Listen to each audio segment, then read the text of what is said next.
Hola chicos, buenas noches, buenas tardes, buenos días, en el momento que escuchen esta grabación. Eh, Antes que nada, una disculpa por no haber podido dar la clase en el horario que era habitual.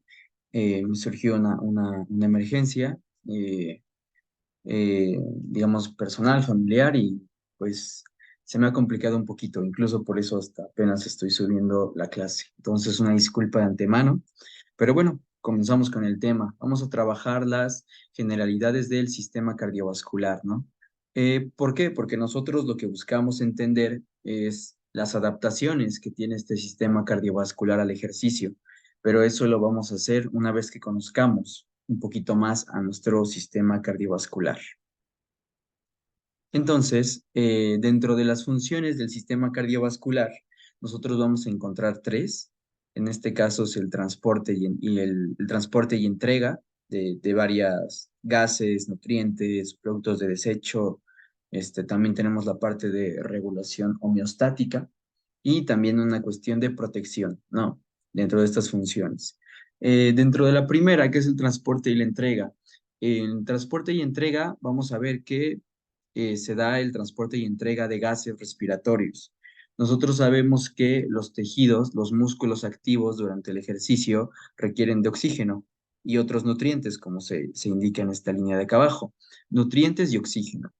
Entonces, lo que ocurre con el oxígeno, como ya lo vimos, es que se va a generar este producto de, este, bueno, más bien, tenemos oxígeno y tenemos nutrientes, y producto del metabolismo, tanto del oxígeno como de los nutrientes, se puede generar ciertos productos de desecho, ¿no? El CO2, que es uno de estos dos productos de desecho, el CO2 se genera ya que producto de la acción muscular se genera ácido láctico. Este ácido láctico se disocia y se generan iones hidrógeno, y estos iones hidrógeno se tienen que amortiguar, ¿no? Y el que hace este amortiguamiento es el ion bicarbonato, ¿no? El ion bicarbonato se une con los iones de hidrógeno y se genera CO2. Entonces, este material de desecho, una vez que ya se dio la actividad del músculo, tiene que excretarse y lo hace justamente a través de la sangre, ¿no? Entonces, ese es un poquito del papel que tiene el sistema cardiovascular a este nivel. Entrega nutrientes y gases como el oxígeno, y se va a dar la salida, ¿no? Se va a desechar los productos de desecho que incluyen al CO2 y también al ion hidrógeno. Y también algo que transporta y entrega este sistema cardiovascular son las hormonas. Hormonas que como pueden ser la adrenalina o la noradrenalina, ¿no? Y otros mensajeros químicos necesarios durante el ejercicio. Como parte de la regulación homeostática, vamos a tener que se da el equilibrio de fluidos entre los diferentes compartimentos. En este caso, se da este equilibrio entre el líquido extracelular y el líquido intracelular, ¿no? Otra cosa, que es lo que comentábamos, ¿no? Que durante el ejercicio se generan estos iones hidrógeno, pero se tienen que amortiguar, si no, dificulta mucho el funcionamiento de los músculos y del cuerpo. Entonces, como se tienen que amortiguar a través del ion bicarbonato, es aquí donde decimos que contribuye al equilibrio del pH de la sangre, pues ya que se genera a través de este amortiguamiento de iones hidrógeno, el CO2, que al final se va a excretar, ¿no? A través de los pulmones, pero que llega a los pulmones a través del sistema cardiovascular. Otra función es el mantenimiento del equilibrio térmico. En este caso sabemos que el agua que a veces nosotros sudamos durante el ejercicio justamente proviene de la sangre. Entonces, es ahí donde participa, en este caso, la sangre, como este, a mí me gusta llamarlo como, mm, bueno, no es como si fuera un anticongelante, pero digamos que sí, excretar el agua a través del sudor, pues permite que nosotros podamos, enfriar de alguna manera el cuerpo, ¿no? O regular la temperatura. Este, y bueno, también tenemos que el sistema cardiovascular actúa regulando la presión arterial. Por último, en el eje de la protección, nosotros sabemos que el sistema cardiovascular pues previene la pérdida de sangre a través de mecanismos hemostáticos, como puede ser la coagulación, para que no perdamos sangre ante una herida. Y también tiene una cierta capacidad inmunológica por el transporte de glóbulos blancos. Continuando, nosotros podemos ver a a este sistema cardiovascular, lo podemos ver como un circuito pulmonar y un circuito sistémico. Y también lo podemos ver como el corazón izquierdo y el corazón derecho. Pero bueno, lo que podemos observar en este circuito pulmonar es que en este circuito pulmonar es donde se da la oxigenación de la sangre. Es decir, este, bueno, partiendo del sistema sistémico, sale del corazón, del ventrículo izquierdo, sale sangre que es rica en oxígeno. Entonces, de ahí el color rojo, así normalmente se esquematiza la sangre oxigenada, sale a través de la aorta, sale a través de la aorta y se va subdividiendo a través de nuestras arterias, arteriolas, llega aquí a nivel de los capilares, aquí es donde encontramos a los órganos de todo el sistema, de los sistemas del cuerpo, por eso se llama circuito sistémico. Entonces, lo que pasa a este nivel de capilares es que se entrega el oxígeno y se entrega los nutrientes, como lo habíamos comentado en la diapositiva anterior, se entrega el oxígeno y pues la sangre que pasa después de pasar por los órganos de los sistemas, pues llega sin mucho oxígeno, pero con alta cantidad de CO2, porque pues ya decíamos, es un material de desecho, producto del amortiguamiento de los iones hidrógeno. Entonces, bueno, llega esta sangre a través de las venas, de las vénulas de las venas, a través de la vena cava y llega al corazón derecho, ¿no? Entonces, bueno, del corazón derecho, esta sangre, que es rica en CO2, pero pobre en oxígeno, tiene que pasar a los pulmones, ¿no? Entonces, otra vez, sale del corazón derecho, llega a los pulmones, se vuelve a subdividir hasta que llegamos al nivel de los capilares. Los capilares están en contacto directo con los alvéolos, en los pulmones. Es ahí donde también se da otro segundo intercambio gaseoso, pero ahora pues el CO2 es excretado y nosotros recibimos oxígeno, ¿no? Y luego del circuito pulmonar, aquí donde estamos con los pulmones, obtenemos sangre otra vez oxigenada, ¿no? Y con poca cantidad de CO2 y que va a llegar al corazón izquierdo, ¿no? Y ya después pues se vuelve a inyectar al sistema, los órganos, regresa, pasa al corazón derecho y así se sigue este ciclo. Entonces, ahí es cuando yo les comento que pues podemos dividir al sistema como un sistema pulmonar, donde se reoxigena la sangre y se excreta el CO2, y un circuito sistémico, donde se entrega el oxígeno a los órganos y se recupera el CO2 producto de desecho, ¿no? O también lo podemos ver como corazón derecho y corazón izquierdo y corazón derecho, ¿no? Bueno, eso es un poquito. Aquí es lo mismo, un poquito ya más anatómico. Podemos observar aquí al corazón izquierdo. Sabemos que el corazón izquierdo tiene la sangre oxigenada, entonces pasa de la aurícula izquierda al ventrículo izquierdo, del ventrículo izquierdo sale por la aorta, puede ir a la parte del cerebro o pues puede bajar por esta parte hacia los diferentes tejidos, se va subdividiendo. Algo que hay que notar y empezar a hablar un poquito es de la presión a la que sale la sangre eyectada, ¿no?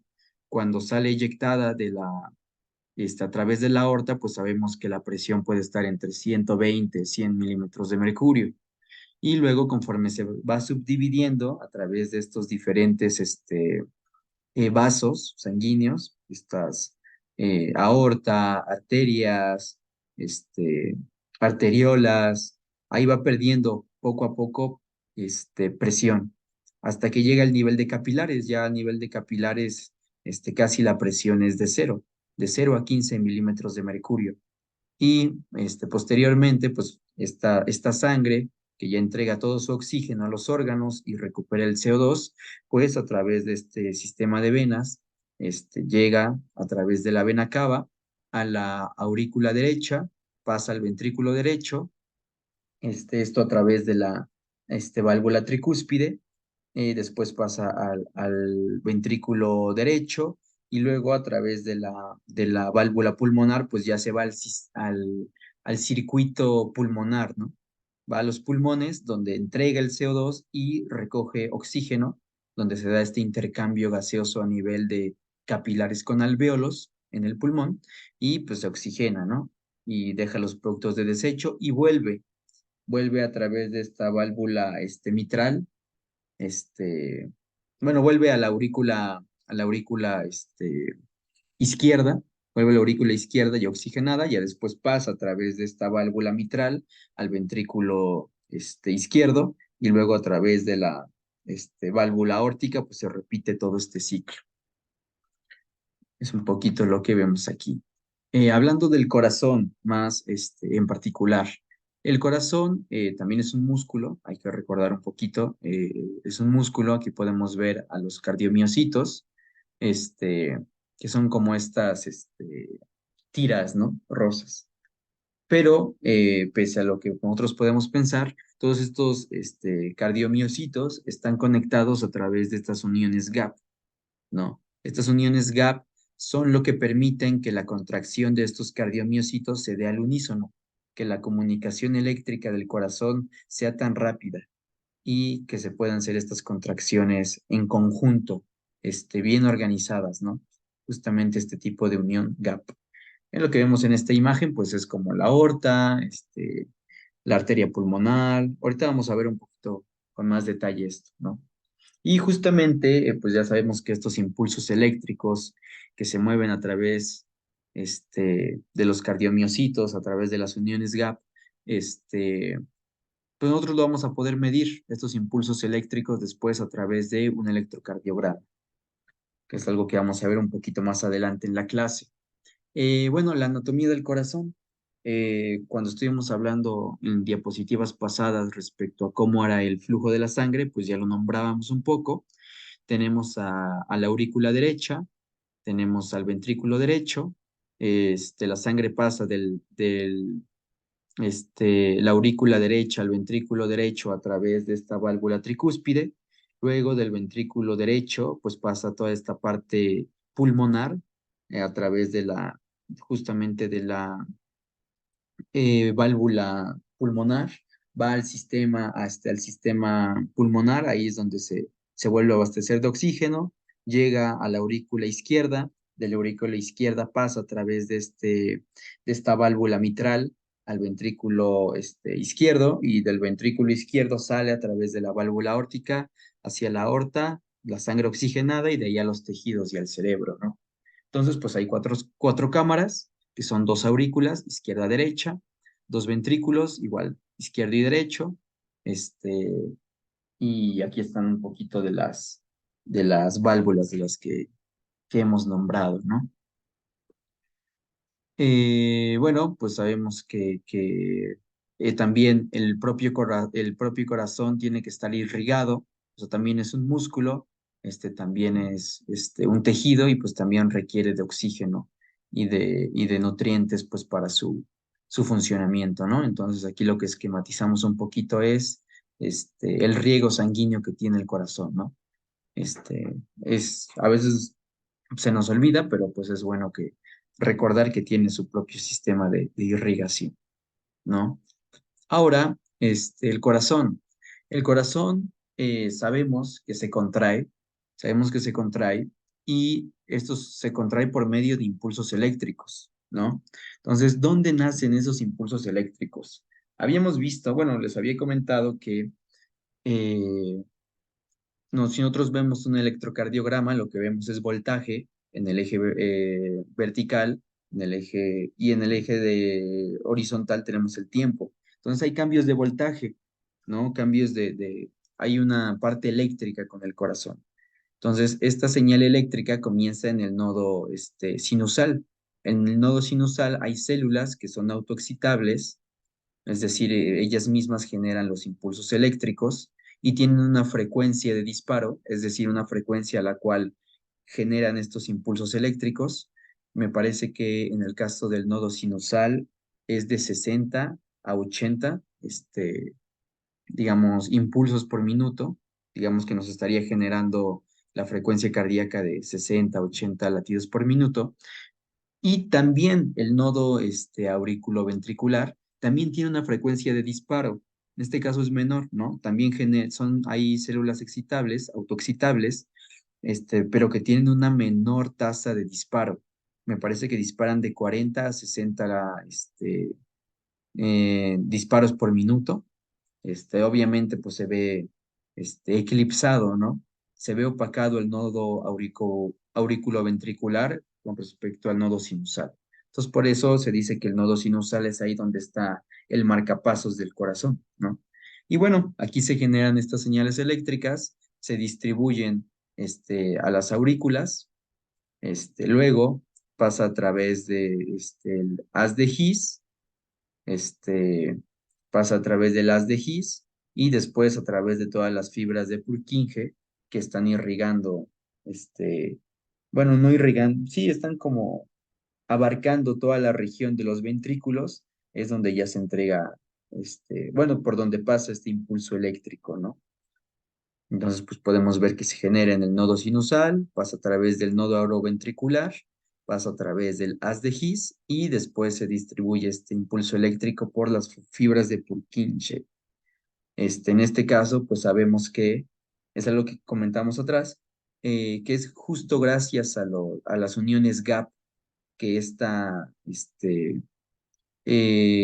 paso de la electricidad por el corazón es tan ordenado, ¿no? Y se da al unísono porque si no se hicieran estas contracciones del corazón, producto de estos impulsos eléctricos, si esas contracciones no se dieran al unísono, tendríamos un problema en cómo el corazón se contrae y por lo tanto expulsa sangre, ¿no? Pero bueno, aquí lo que mostramos es un poquito de que justamente el nodo sinusal es el marcapasos del corazón, que tiene aquí ciertas células autorrítmicas, como se puede ver aquí, células autorrítmicas o autoexcitables. De aquí, de estas células que están en el nodo sinusal, vemos que a través de las uniones gap, que es estas que vemos aquí, estos impulsos eléctricos se propagan a estos cardiomiocitos, estas células contráctiles, ¿no? Y pues entre todas estas células contráctiles, pues están estas uniones gap, ¿no? Que permiten que esta despolarización viaje de manera rápida, ¿no? Y se den conjunto las contracciones. Aquí podemos ver qué es lo que ocurre en la despolarización. Normalmente la despolarización implica que se está dando el movimiento de ciertos iones entre los lados de la membrana, que entran, digamos, los iones de sodio y por lo tanto el interior de la célula queda de forma más positiva, ¿no? Eso implica la despolarización. Entonces después se da una repolarización, ya que se da vuelve a este equilibrio, ¿no? Se da la salida de ciertos iones, de ciertas cargas, en este caso de iones potasio, y se vuelve al equilibrio. Entonces, pero lo que vemos es que en esta sección, en esta primera sección, se dio una repolarización. Sin embargo, la despolarización se pasó a este segmento de la derecha. Entonces, observamos justamente que entre las células contráctiles esta despolarización se va a ir propagando, ¿no? Digo, pues, gracias a la influencia de las uniones gap. Ahora, el electrocardiograma justamente nos permite ver eso, nos permite ver estos impulsos eléctricos, esta parte de despolarización y repolarización de las células, es decir, de ciertas partes del corazón, es lo que vamos a ver a través del electrocardiograma, ¿no? Por ejemplo, si se da la despolarización de las aurículas, lo vamos a ver en el electrocardiograma. Cuando se dé la repolarización de las aurículas, también lo vamos a ver a través del electrocardiograma, estas señales eléctricas. Cuando se dé la despolarización ventricular, es decir, cuando estos impulsos eléctricos pasan a través de las fibras de Purkinje por todo el ventrículo y se contrae, esa despolarización ventricular la vamos a ver en el electrocardiograma. Y cuando se relajen estos músculos, después de estos impulsos eléctricos, cuando se dé la relajación de los ventrículos, vamos a estar viendo la repolarización ventricular, también a través de electrocardiograma. Electrocardiograma, pues varios de ustedes lo han visto pues cuando van al médico lo han visto, y pues nos puede dar información respecto a nuestra frecuencia cardíaca, al ritmo cardíaco, cómo es la velocidad de conducción, ¿no? Por ejemplo, si ya sabemos que a través del electrocardiograma vamos a ver cuando se da la despolarización auricular, es decir, cuando se contrae las aurículas y también vamos a ver cuando se contraen los ventrículos, pues podemos ver cuánto tarda estos impulsos eléctricos de pasar desde el nodo sinusal hasta las fibras de Purkinje, ¿no? Esa velocidad de conducción eléctrica. Entonces, eso es lo que vamos a ver también a través del electrocardiograma. Cómo es el estado del tejido cardíaco, si hay alguna patología, ¿no? Si el electrocardiograma presenta alguna forma anormal, pues podremos ver esas patologías. Pero pues para notar esas patologías, pues hay que notar esas sutilezas, ¿no? Que pues para eso los doctores tienen una formación, este, pues importante, ¿no? Robusta. Bueno, aquí podemos ver las ondas del electrocardiograma. Decíamos que cuando se da la contracción de las aurículas es porque se despolarizan los aurículos, ¿no? Que eso implica la despolarización atrial y eso lo vamos a ver representado en la onda P, ¿no? Luego, nosotros tenemos que ver, o sea, si hubo una despolarización en las aurículas, o es decir, una contracción, una excitación, después tiene que haber una repolarización, es decir, lo que corresponde a la relajación del músculo. Entonces, eso lo tendríamos que ver después de la despolarización, lo tendríamos que ver aquí, pero justamente en la parte del complejo QRS, al mismo tiempo que se da la relajación de los aurículas, es decir, que se da la repolarización atrial, se está dando la contracción de los ventrículos, es decir, la despolarización ventricular. Se dan al mismo tiempo. Entonces, normalmente no vamos a poder ver la repolarización de las aurículas porque queda enmascarada esa señal por el complejo QRS, por la despolarización ventricular, ¿no? Y luego, bueno, ya después de que se contrajo el ventrículo, es decir, que después de que se dio la despolarización ventricular, viene la repolarización ventricular, la relajación de los ventrículos. Y eso lo vamos a ver representado a través de la onda T, ¿no? Entonces, este es como el esquema básico de una onda de electrocardiograma y ya vemos cómo se relaciona, ¿no? Con el ciclo cardíaco de contracción-relajación, ¿no? De las diferentes cámaras, desde aurículas hasta ventrículos, ¿no? Nosotros podemos observar de este lado de la diapositiva cómo es un electrocardiograma en reposo. Aquí está un poquito mal la imagen. La frecuencia cardíaca en reposo normalmente es de 70, 80 latidos por minuto. Entonces, bueno, aquí ojito que está, tiene ahí un problema. Y luego tenemos el electrocardiograma cuando se está haciendo un esfuerzo, cuando se está haciendo ejercicio, ¿no? Y pues vamos a ver que normalmente la frecuencia cardíaca pues se puede elevar incluso a 150, 160 latidos por minuto. Vamos a ver que la frecuencia cardíaca máxima la podemos calcular como 220 menos la edad que tenemos, ¿no? En el caso de una persona de 20 años, su frecuencia cardíaca máxima sería de 200 latidos por minuto, pero bueno, no siempre la alcanzamos cuando hacemos ejercicio. Aquí estamos mostrando un electrocardiograma que sí genera un esfuerzo, pero no es súper máximo, ¿no? Y aquí observamos que por minuto son 150 latidos y podemos ver que la distancia entre un pico R, por ejemplo, esta puntita de aquí, y otro pico R, lo que se llama el intervalo RR, pues está disminuido comparado con un electrocardiograma en reposo. Entonces, este tipo de cosas es la información que nos da el electrocardiograma, ¿no? También aquí podemos ver ante algunas patologías, qué ocurre con su electrocardiograma, ¿no? Si hay una respuesta isquémica durante el ejercicio, es decir, que hay una depresión del segmento ST, o aquí pues también podemos ver una contracción ventricular prematura. Y bueno, es un poquito la información que nos da el electrocardiograma. Aquí queda igual visualizado que la onda que podemos ver en un electrocardiograma, ¿qué implica, no? Ya decíamos que la onda P era la despolarización de las aurículas en respuesta a la activación del nodo sinusal, es decir, en respuesta a este marcapasos natural del corazón.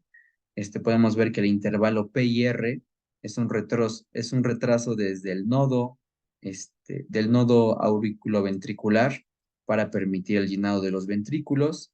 Ya una vez que están llenos, pues se tiene que eyectar, ¿no? Es decir, se tienen que contraer los ventrículos. Y es lo que vamos a ver en el complejo QRS, la despolarización de los ventrículos que desencadena las principales contracciones, ¿no? De los ventrículos y pues el bombeo de sangre a, a los órganos del sistema y al cerebro, ¿no? Luego vemos que viene un segmento ST, que es donde empieza la repolarización ventricular, ¿no? Se empieza a relajar los ventrículos. Y lo que decíamos, ¿cuándo se da la repolarización auricular? Aquí, en el complejo QRS, pero está enmascarado, ¿no? No lo podemos ver, porque le estamos prestando más atención a que el ventrículo se contrae.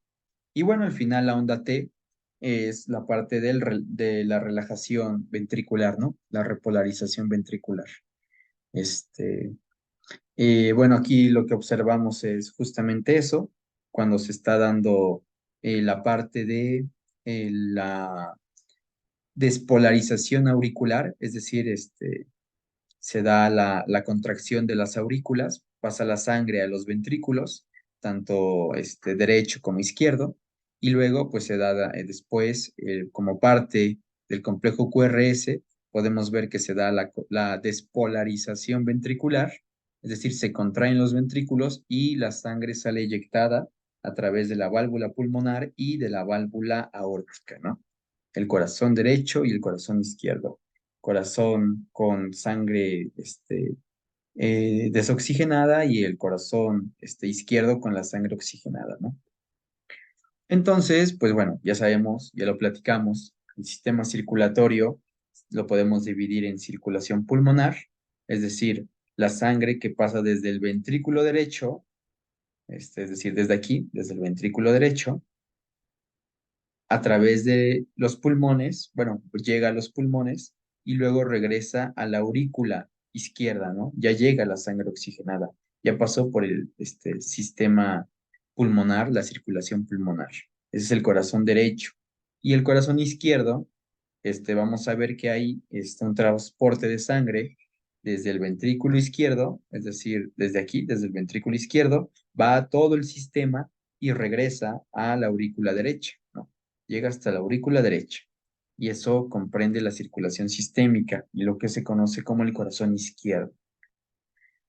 El corazón, bueno, nosotros ya dijimos que el corazón tiene su propio marcapasos, que está aquí, las células autoexcitables que están en el nodo sinusal, que tiene una frecuencia de disparo de alrededor de 60 latidos por minuto, 60 impulsos eléctricos por minuto. Eh, Eso es a nivel como de reposo, ¿no? Este es un control intrínseco, es autónomo del corazón. Sin embargo, pues sabemos que no siempre tenemos la misma frecuencia cardíaca de 60, ¿no? este, Tiene que haber un control extrínseco, tiene que haber algo afuera del corazón que lo pueda regular, ¿no? Lo pueda controlar para las situaciones en las cuales estamos en riesgo, o las situaciones en las que estamos relajados, ¿no? Entonces, ¿quién hace este control intrínseco de la actividad del corazón? Eso lo hace el sistema nervioso central. Sabemos que el sistema nervioso central se divide en dos, el sistema nervioso parasimpático y el sistema nervioso simpático. El sistema nervioso simpático es este que nos pone alerta, ¿no? cuando vamos por la calle y de repente un perro nos ladra, pues nos ponemos alerta, sentimos esa adrenalina, ¿no? Entonces, en ese momento, nuestro sistema nervioso va a, a in- a interferir, va a modificar la actividad del corazón, ¿no? Entonces va a hacer que lata más rápido el corazón para que haya más bombeo de sangre a los tejidos, es decir, tengan más nutrientes y más oxígeno y pues puedan hacer mayor contracción muscular y pues si tenemos que correr, luchar o lo que sea, pues estemos listos, ¿no? El sistema parasimpático pues se activa cuando estamos en situaciones pues de relajación, donde no necesitamos tanta sangre que vaya a los sistemas, no necesitamos tantos nutrientes, tanto oxígeno en los sistemas, y pues activa el sistema nervioso parasimpático que disminuye la frecuencia de disparo de estas células autoexcitables del corazón, ¿no? En el nodo sinusal. Y pues también el sistema endocrino, de alguna manera, con la adrenalina y la noradrenalina, pues también tienen un control sobre la actividad del corazón, ¿no? Este control extrínseco. Bueno, lo que observamos aquí en el ciclo cardíaco, nosotros sabemos que el ciclo cardíaco pues comprende la sístole, es decir, la contracción de los ventrículos y también sabemos que la diástole pues igual implica este llenado de los ventrículos, ¿no? Y bueno, nos vamos a enfocar un poquito ahorita eh, qué es lo que pasa cuando se da la contracción, qué pasa en la sístole, qué pasa cuando se eyecta sangre, digamos desde el ventrículo izquierdo, ¿no? A través de la válvula aórtica, pasa a la aorta, esto que decíamos aquí, pasa a la aorta, se da la contracción del ventrículo, sale la sangre, pasa por la válvula aórtica y va por la aorta y se va, ¿no?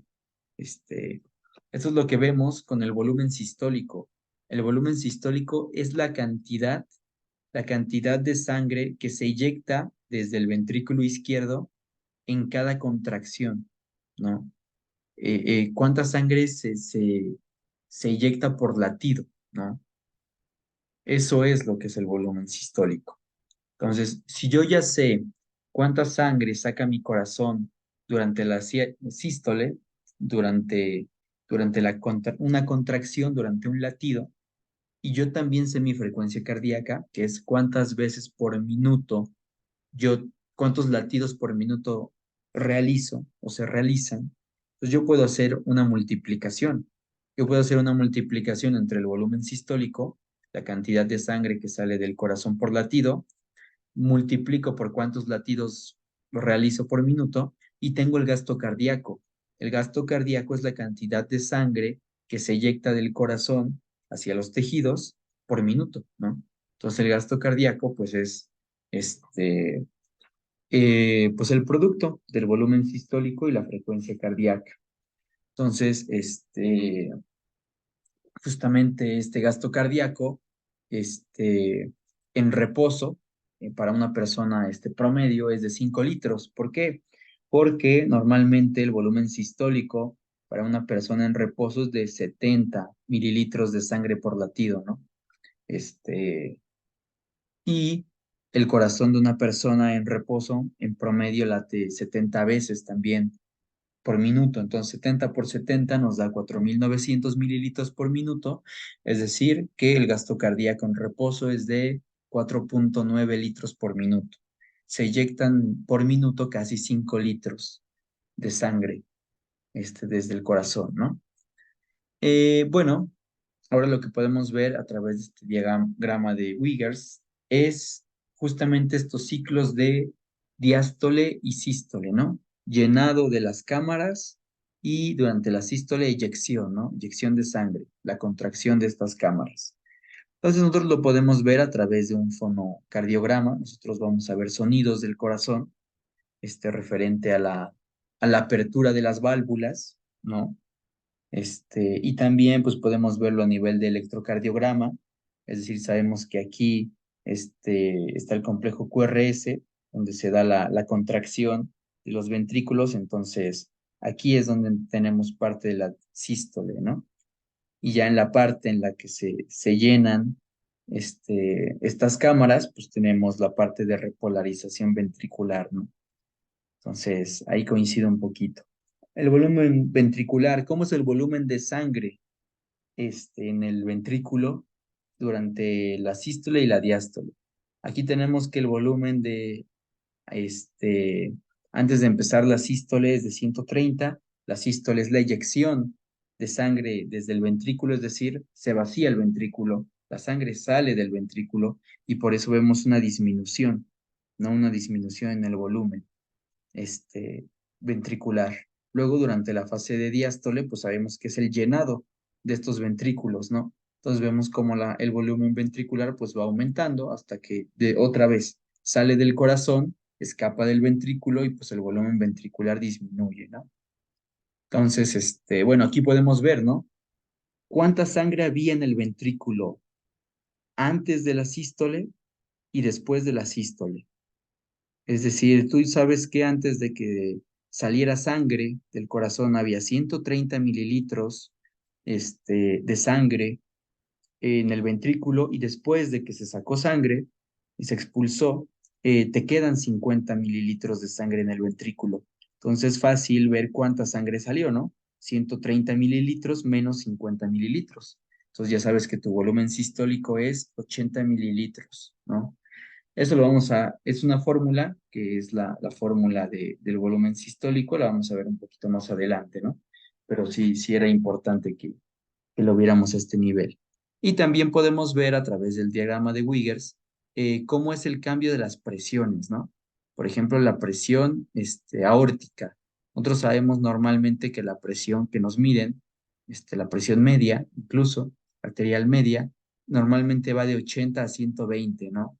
O la presión aórtica va de 80 a 120 cuando vas al doctor y te dicen que eres sano, ¿no? Porque, pues, como lo vemos en este diagrama, entre esos dos valores es cuando oscila, ¿no? Esta presión aórtica. Obviamente que durante la sístole, cuando sale la sangre a través de la aorta, pues va a aumentar la presión aórtica y luego va a ir disminuyendo cuando se da el llenado del ventrículo, ¿no? Pues un poquito lo que ofrece el diagrama de Wiggers. Muy interesante y pues se puede analizar, nos da buena información, ¿no? Y esto es lo que yo les comentaba. ¿Cómo vemos nosotros el volumen sistólico? O sea, yo cómo sé cuánta sangre eyectó mi corazón. Ah, pues me fijo cuánta sangre tenía antes de la eyección y cuánta sangre tenía después de eyectar, ¿no? Con cuánta sangre se quedó el ventrículo. Entonces, es una diferencia, es una resta al final de cuentas del volumen de sangre que hay al inicio de de la sístole. El inicio de la sístole es el final de la diástole, ¿no? Una termina, la otra comienza.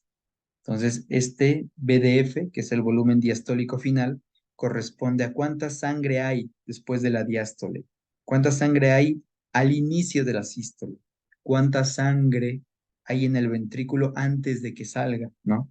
Y le haces la resta con el volumen de sangre que quedó después de la eyección, después de la sístole, el volumen sistólico final.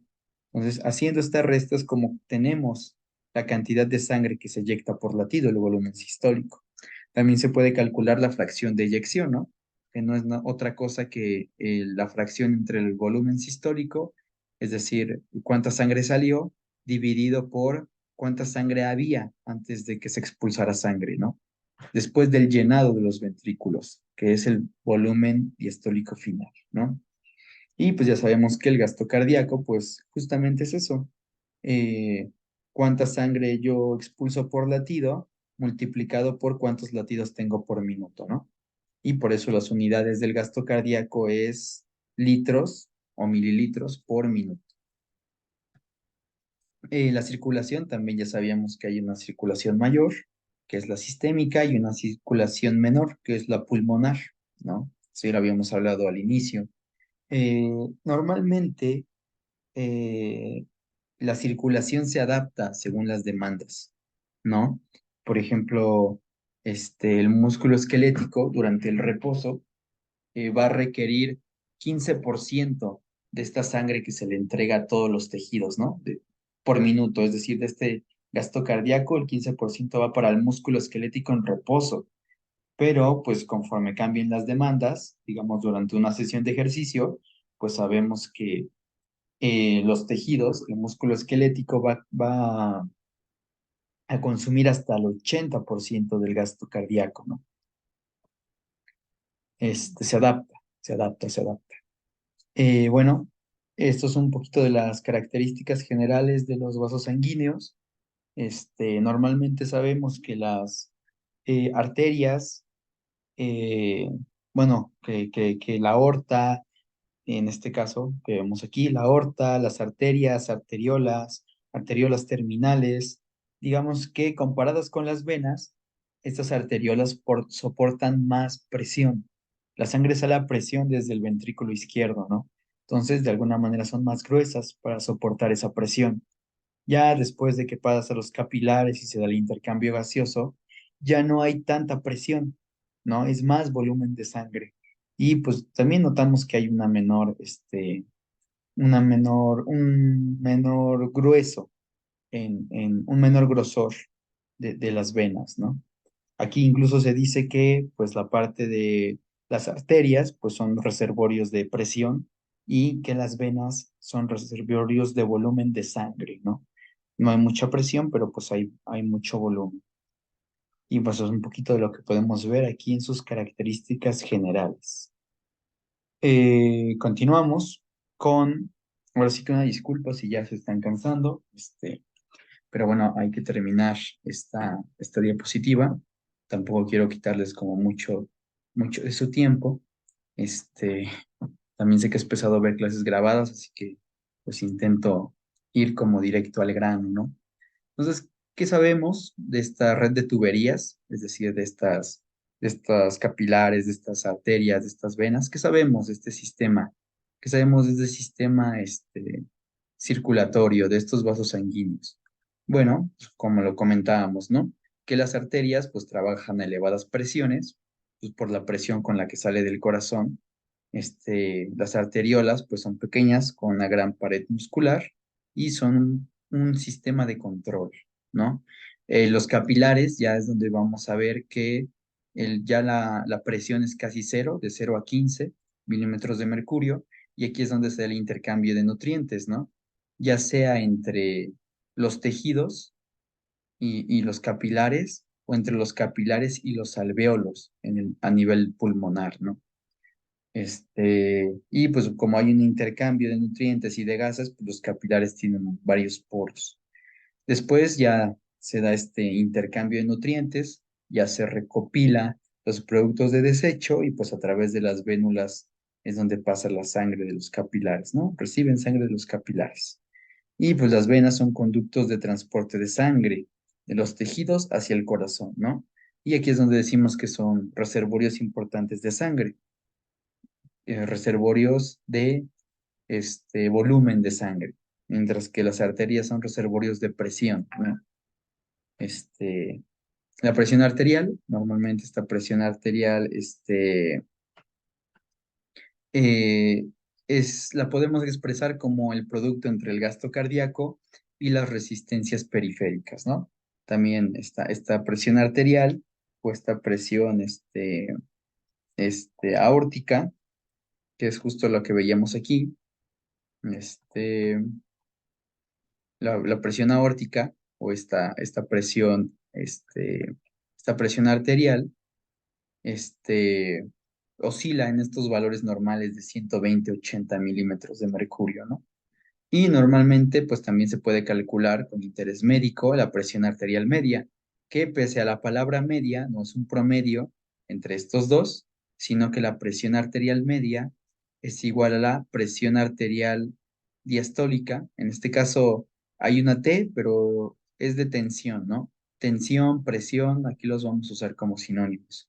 Entonces, la presión arterial media es igual a la presión arterial durante la diástole más el producto de 0,33 por la diferencia entre la presión arterial sistólica menos la presión arterial diastólica, ¿no? Es un poquito la presión arterial.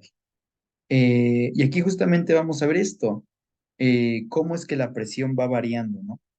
Aquí vemos que en el ventrículo izquierdo, pues la presión a este nivel pues oscila entre casi 0 y 120 milímetros de mercurio cuando se da su llenado y se da la eyección durante la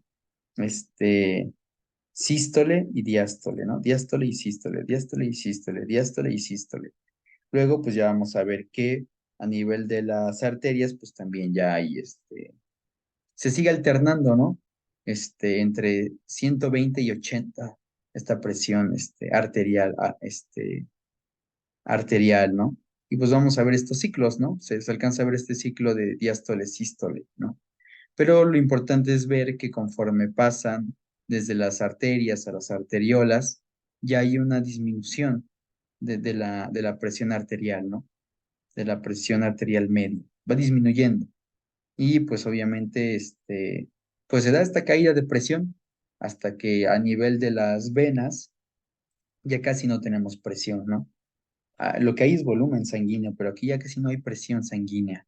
Entonces es lo que vemos a través de este análisis de la presión, conforme recorremos los distintos componentes del sistema circulatorio, ¿no?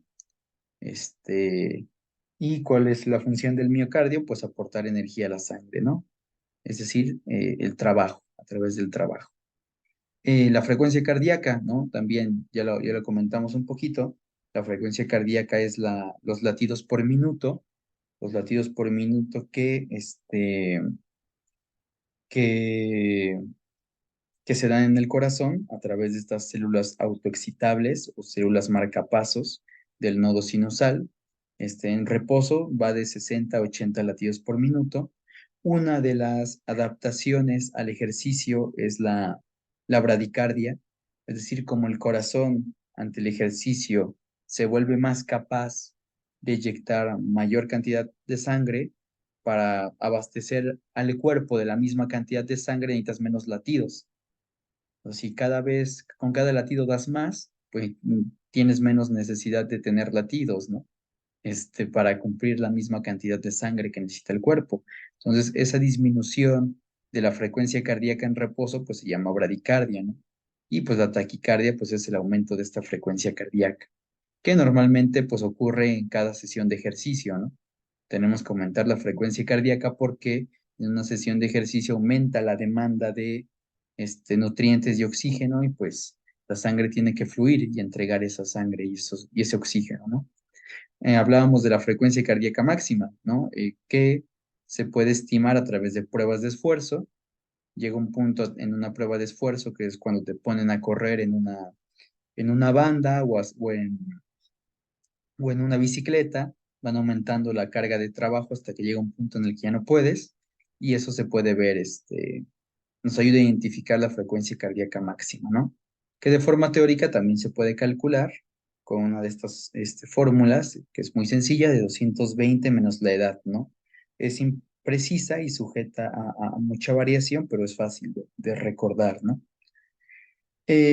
Bueno, eso fue la frecuencia cardíaca, los latidos por minuto y el volumen sistólico, ¿no? Que es lo que decíamos, la cantidad de sangre que se eyecta por latido, ¿no? En reposo puede ser de 50 a 60 mililitros de sangre por latido. Durante el ejercicio puede aumentar al doble, ¿no? Y la cantidad de sangre que expulsa el corazón por latido, es decir, el volumen sistólico, aumenta si aumenta el volumen de sangre venosa. Es decir, si durante la parte de la diástole llega más sangre al corazón, el corazón tiene la capacidad de expulsar toda la sangre que le llega. O sea, si le llega mucha sangre durante la diástole, durante la sístole la va a expulsar, ¿no? Tiene esa capacidad. Y responde a un principio que es la ley de Frank Starling, que pues, se va a platicar, se va a tratar, pero justamente dice un poquito eso, ¿no? Que mientras más sangre llegue durante la precarga, durante la diástole, es mayor el volumen sistólico, es decir, es mayor la sangre que se eyecta, ¿no? Eso tiene ahí que ver con una propiedad de distensibilidad ventricular, ¿no? Entonces, si aumenta la precarga, también la fuerza con la que se contrae el corazón. Y pues como es estamos forzando al corazón a que se contraiga con mayor fuerza, pues el corazón se ejercita, ¿no?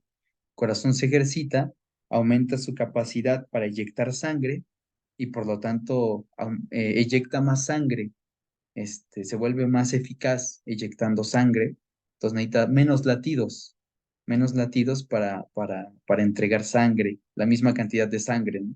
Y eso es lo que se genera, o lo que genera la bradicardia. Y pues producto de que este fortalecimiento del corazón, pues se da la hipertrofia, ¿no? Se vuelve más poderoso el corazón, ¿no? Eh, y bueno, aquí es lo que comenta, ¿no?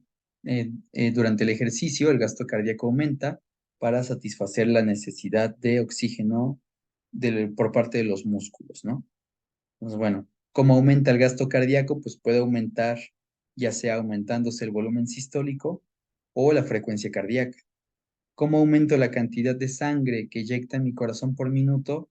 O bien se contrae más veces o eyecta más sangre en cada contracción, ¿no? Son las formas en las que puede aumentar el gasto cardíaco.